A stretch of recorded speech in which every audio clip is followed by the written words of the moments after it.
Folks, you're not going to see me much on here unless I do this, but then I cover everybody else up. So unless I lay like this, you ain't going to see me at all on video. But my fellow Americans. But you're going to hear me. I don't know if that's a good thing or not, but you're going to hear me. So we'll give it a couple of minutes just in case people pop in with it so we can talk and stuff. But probably not because we're boring unless I flash a titty. Get your hands off. See, I'm sat here naked. I'm doing this naked. No, she's not. Yeah, I am. No, you're not. I am. Naked and a smile. Naked? You want me to take my clothes off? You got it. God did it. No. Just hold on to your clothes there, boo. But anywho, WrestleMania is actually upon us. It's WrestleMania weekend. And starting tomorrow is the Hall of Fame. And yep. So let's start with that most controversial subject of who we want to see in the Hall of Fame. Now, remind us who's going in the Hall of Fame. And Troy, you've got to get on camera a little bit more. You're like not even over there. Let's see, Undertaker, the Steiner brothers. I just saw the list yesterday too, and I kind of forgot. Steiner brothers. You just said that. Oh, you said Steiner brothers. Taker, okay. Steiner brothers. Vader, Yep. right. What's his name from Crime Time's going in under the Warrior Warrior Award? Shaq Gaspar. Yep. And Who was the diva? Charmel. Yeah. So we got those people going in, but whenever they announce to us who's going in the Hall of Fame and everything, that brings up a whole conversation in regards to us as to who should be in there. So we're going to open it up and we'll start Owen Hart. He ain't gonna never get in because of his wife. Always should be. Damn sure should be. But he won't go in there because of his wife. That's And the his whole. son. Yeah, and that's the problem. Oh, his son got a problem with it too? His son has a Yep. problem too, and all of it is She actually. brainwashed his Yeah. child to make him believe that WWE is at fault, just like she believes WWE. The same reason why she believed WWE is at fault is the same reason why he got it. Like, I was like, she pretty much brainwashed his only child, his only son, to believe what she believes. Well, and that's easy done because you've got to remember a lot of that's based on grief. I know that if it was me who lost my husband in an accident like that, I would be upset and I'd have certain feelings in regards to it as well. But I think it's a case of start listening to the fans. The fans want him in there. The fans need him in there. Mm-hmm. And to me, he should be in there. He really should. Yeah, his accident was absolutely tragic. There is no getting around that. You know, and people have been held responsible for what happened. And for it to happen on live TV, I mean, that goes right up there along with Jerry the King Lawler, where he had his heart attack on live TV. Right. I mean, there are certain things that you just don't get your head, back from. And I didn't see the Owen Hart accident because when WrestleManias and... That was over the edge. Yeah, when any event, pay-per-view event happened for WWE in England, it's on at like 1 o'clock in the morning. I was in bed at that time. They really didn't show the whole accident anyway. You Right. saw like a snippet of his actual fall, but they didn't show the whole thing though. Thank God. And you knew something had happened, obviously, by the way they were speaking and that sort of thing. And didn't they actually, I know they settled with his wife in regards to damages for the accident and the such, but I still feel that he needs to be in there. Mm-hmm. With the rest of his brothers and his dad. Yeah. Come on now. Let's be honest, take Owen out of the situation and just talk about the Hart family. You have got some of the greatest wrestlers there ever was and there ever will be. Right. Including they pops who never even wrestled for WWE, who actually sold his company to Vince McMahon. Right. But you've still got some of the greatest wrestlers in there. And for him to be excluded from that honor, to me is then a serious dishonor. You don't have to like Vince. You don't have to agree with him.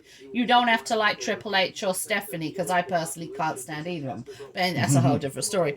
But let him be put into the Hall of Fame and let everybody honor this man.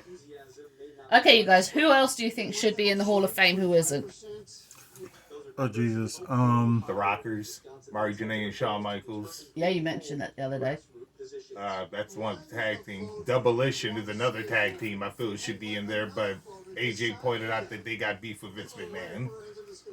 Yeah. Tag team I mentioned to AJ, Doom, Ron Simmons and Butch Reed.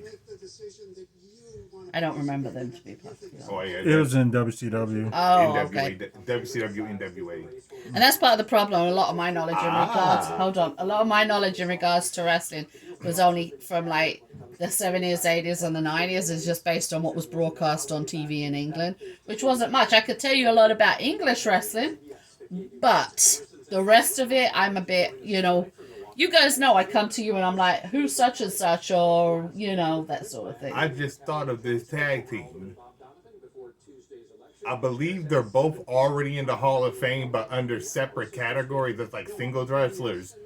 The Hollywood Blondes, Austin and Brian Pillman. Nobody thought that team would ever work, and damn it, they made it work. They actually got thrown together by just... Like, because Austin thought he was about to start a singles career in WWE, WCW, I'm sorry, because he had just broke away from the Dangerous Alliance. So he thought he was going to do, like, get this big singles push, and then all of a sudden, one day at Taper, Brian Pillman comes up to him and is like, Austin, me, you're our tag team. He was like, what do you mean we're a tag team? Like, I'm about to get this big run with Harley Race. He's like, nope, we're a tag team. So when they first came out, they were pretty much wearing whatever they were wearing as singles wrestlers. So then they made matching trunks, matching boots, matching vests. Brian Pillman was like, Austin, we gotta get gold chains. He's like, why we need gold chains? He's like, because we're from Hollywood. We need the gold chains. And to this day, Austin still has his gold chain that Brian Pillman bought for him. It's the most sentimental thing that he owns to this day. He wears it every time you see him on TV if he's not wrestling. So who else do you reckon? Wait, Brian Pillman is not in there, is he? I thought he was. I don't think he is. Well, there you go then, Hollywood Blondes. Even still though, they were a great tag team because nobody thought they would get big, but they got big. And then as soon as they got big, that's when they broke them up like idiots. So go on, Trav, who do you think should be in there? Oh God, that's a hard one. I didn't think of one. That's Ahmed Johnson. First African American Intercontinental Champion. Yep. I wasn't thinking about Ahmed. Yeah, I was a big fan of his in the 90s. Okay. How about a really controversial person who should go in, who will never ever go in, based on what happened with him and his wife? God, can't even think of the The name. wrestler we don't speak. I'll give you two more words. Murder, suicide. Oh, Benoit. Yeah. Yeah, he ain't getting in there.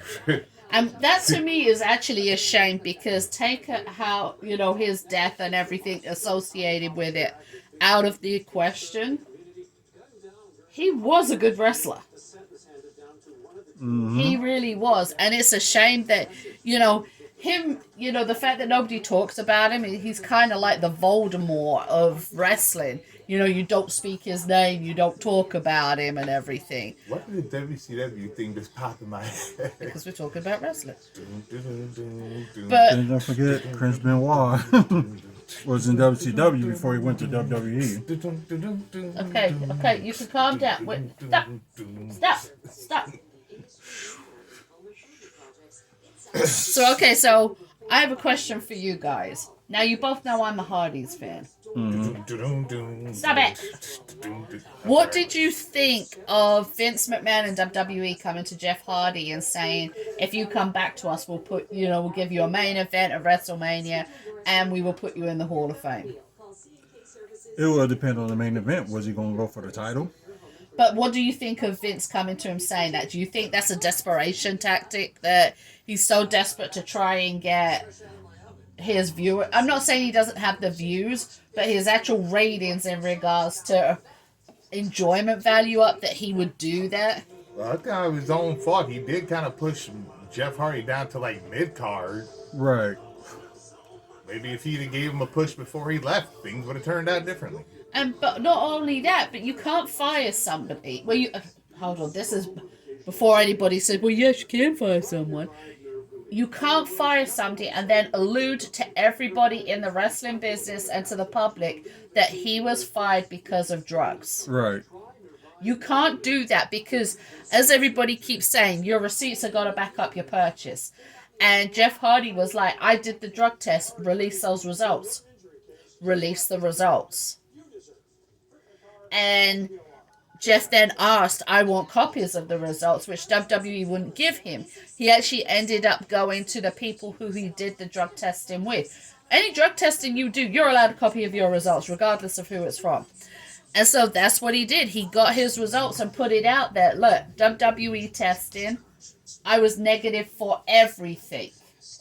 Everything. They fired me and used my past as a reason for justifying it.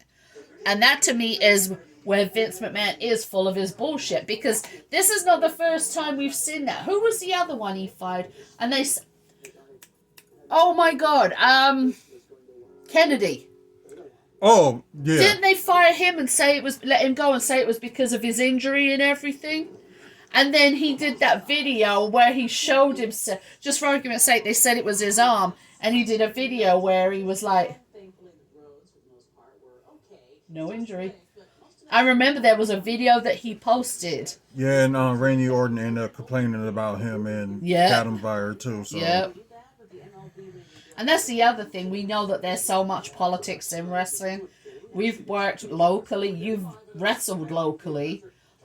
So we know the politics. Sorry about that.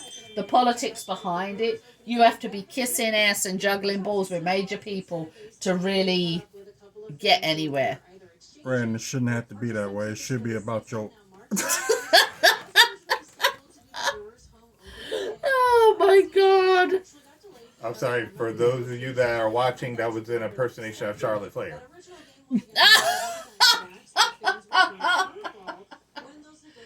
Well, we actually read something yesterday, didn't we, about wrestlers who were cheated on their spouses. And it said, like, Vince has multiple affairs with different female wrestlers and stuff. And we're like, wait, past or present, Ross? But yeah, like I said, not that much surprise. Although I said, like, Vince McMahon sleeping with divas, and that was supposed to be a joke, but it ended up being true. Yeah. So. Wow. Obviously, Linda didn't take offense. She stayed with him. Yeah. But that brought me onto a subject I said to AJ. If he built his career with her, which he pretty much in essence did, and they don't have a prenup, he knows that staying with her is cheaper than divorcing her. Because if they get divorced and there's no prenup, imagine what she could take that company for. Mm-hmm. And maybe she probably will run it a little bit better than him. Why not? She? No. Couldn't run it any fucking worse, could she? Oops, sorry. Apologies. But, okay, so, which induction are you looking forward to the most? Dead man. Vader.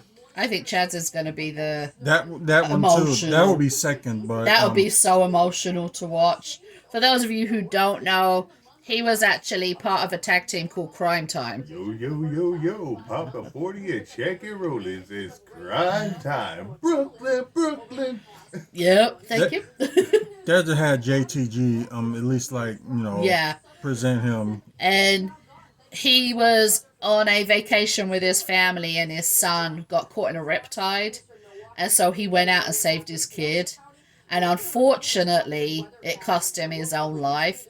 But let's be perfectly honest, I don't think it's anything any of us wouldn't do for our kids. Right.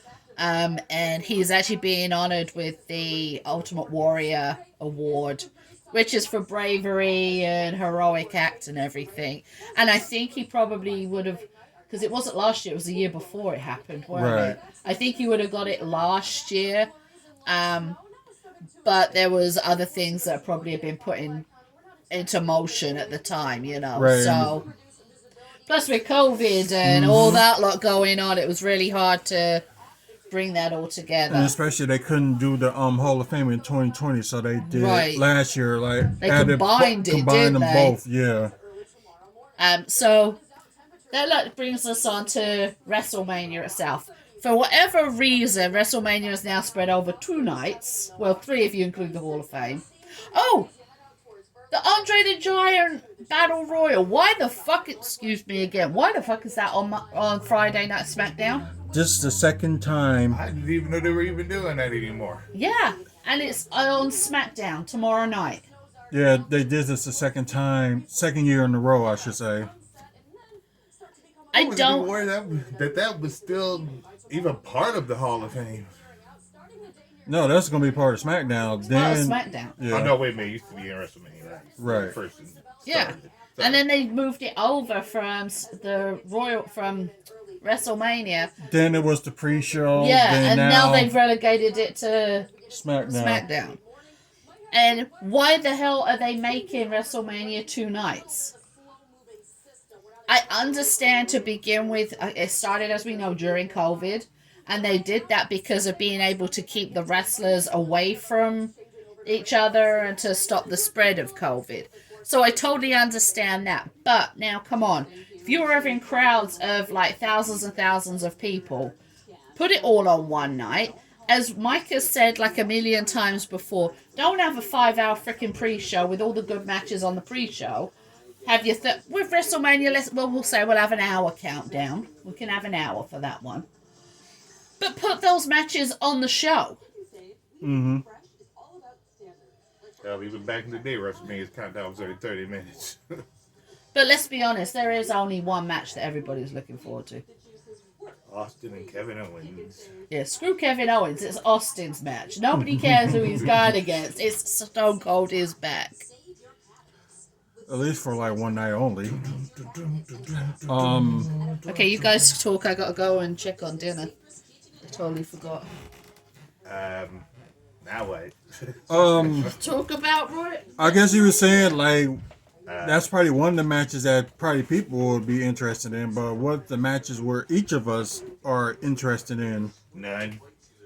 He said, The damn match. It's not even. This is crazy. WrestleMania is what? Tomorrow.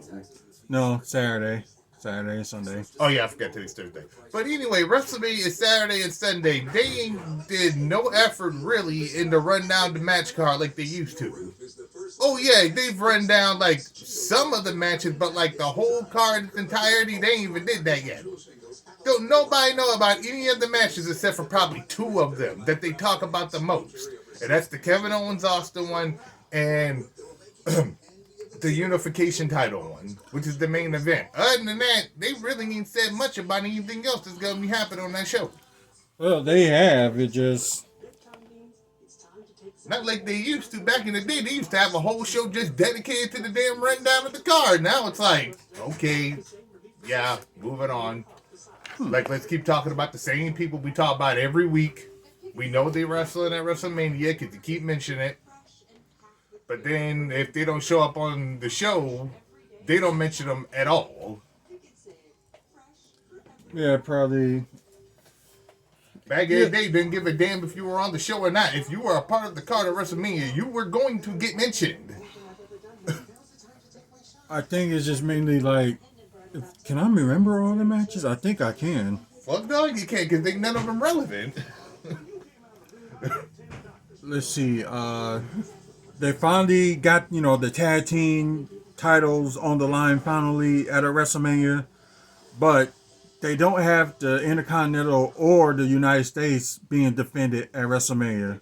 And there's your problem. Your biggest show of the year and only, 3 titles are being on? 3 titles are on the line? 1, 2, 3, 4, 5, 6. Okay, put it like this. two of your biggest single titles not on the line. But yeah, you're gonna have the tag team, women's tag team. Like, okay, what about the other two guys that are actually champions that ain't on the card at all? What about them two guys? That if WrestleMania is supposed to be the biggest event of the year, don't you think it'd be nice to have every title on the line? You don't use Night of Champions anymore. The show don't. So, yeah, your biggest show of the year. Put all the titles on the line for one night. Because the damn shit ain't using Night of Champions, because for every reason or another, that doesn't exist anymore. And the sad part about it is what the Intercontinental title and U.S. title used to stand for, people don't even care about anymore. Those used to be, especially when WCW was still around. The Intercontinental title was, as they said back in the day, for those of the wrestlers that held it back in the day. For those of you that don't know, it was this Intercontinental title, by the way. It wasn't yellow, but sometimes it was black, sometimes it was white, depending on whoever had it. But they called that the workhorse title. Why, you may ask? Because those of you that watched wrestling back in the early 90s, this was the world title. Held by greats such as Hulk Hogan, Ultimate Warrior, Randy Savage, Bret Hart, list goes on.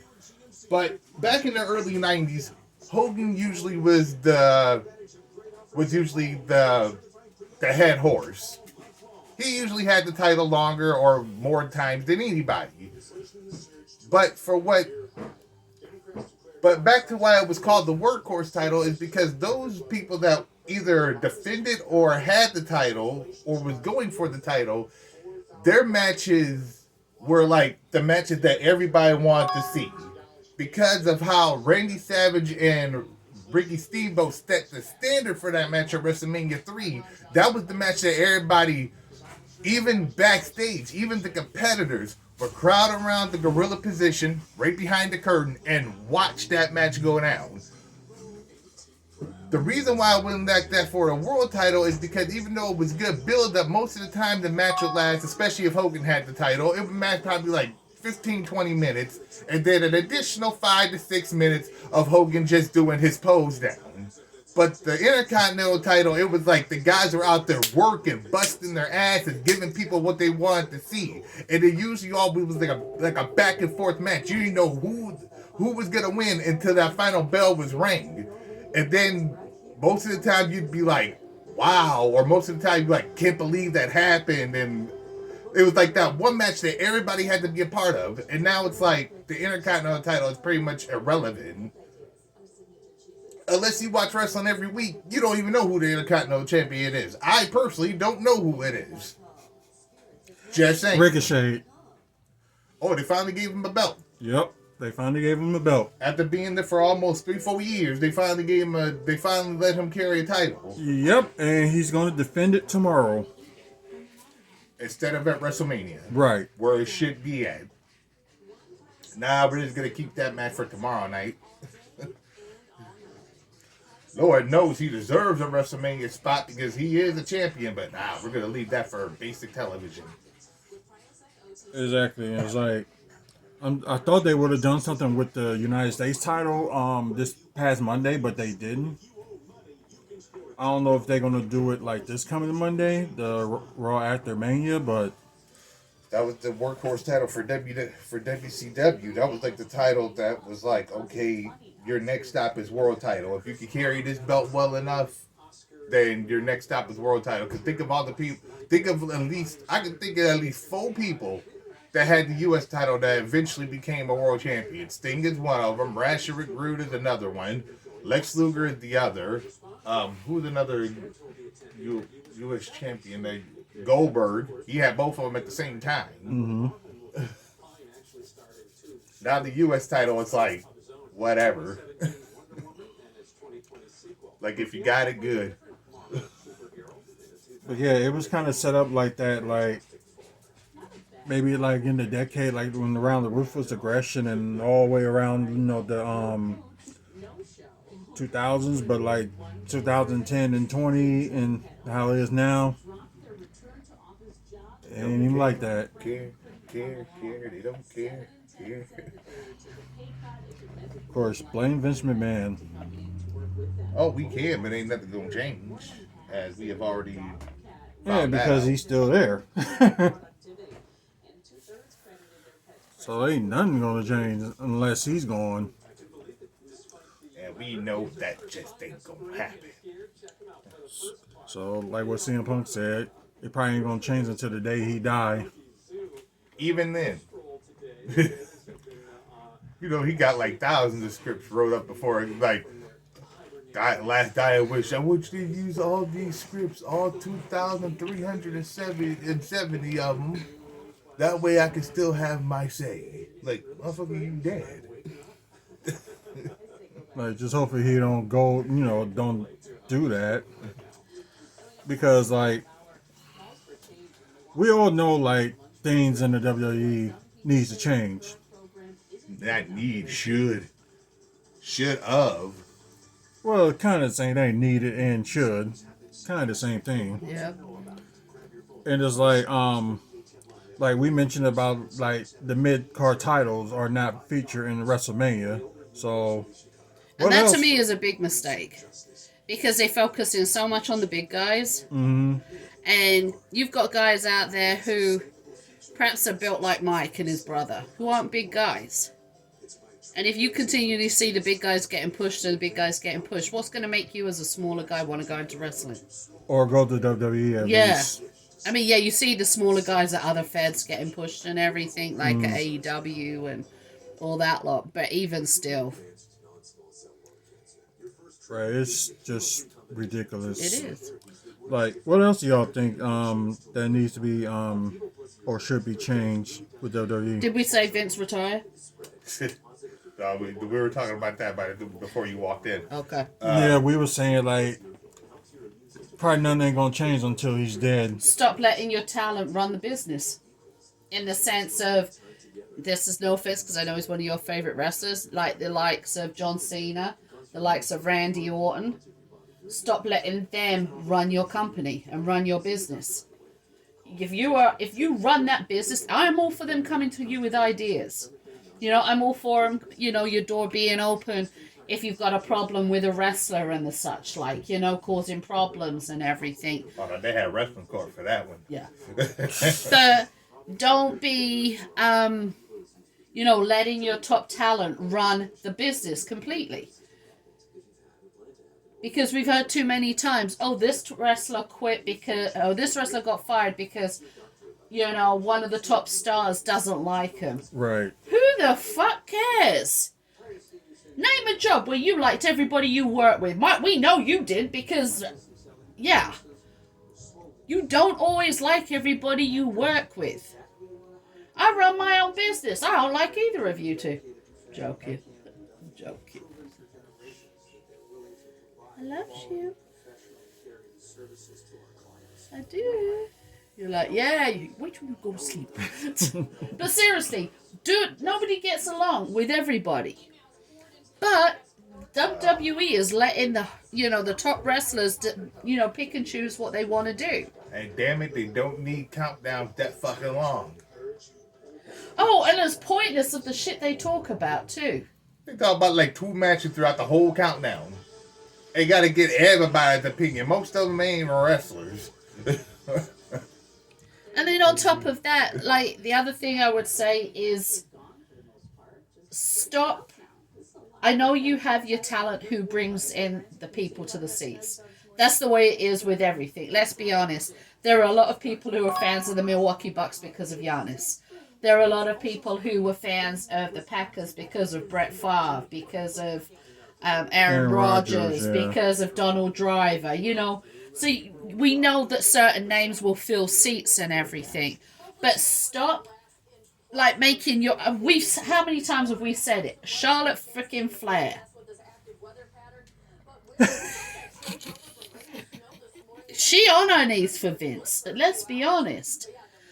And that's the whole point, is that you're letting people like Charlotte Flair and Becky rule the the female division. But not even in a good way.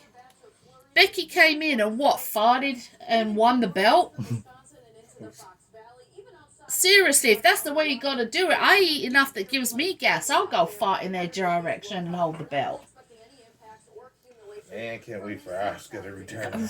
God, she may return this weekend. Can you imagine? Oh my God. Yeah, there's a couple of female wrestlers that could return. Right. But, you know, it's always, oh, Becky Lynch has to hold the belt. Charlotte has to hold the belt. And it's like, hold on. We've got Bianca, who's a fucking awesome wrestler, who held the belt. Everybody loved that she held the belt, and it was stripped from her. Then you've got people like Naomi, who held the belt briefly. Yeah. And lost it as quick as she got it. Asuka was a great one holding that belt. Let's be honest, her entrance. Oh, I want that robe so badly, you have no idea. But, yeah, both of them, SmackDown and Raw. But, you know, you had these amazing people, but then Charlotte has a hissy fit, and Vince says, okay, darling, let me give you the belt back. That's what bosses are for. Yep. And then, you know, but it's the same also in the men's division as well. And I'm not saying that Rey Mysterio isn't a good wrestler, because he is. I'm not saying his son Dominic isn't a good wrestler, because he's showing himself to be a very good wrestler.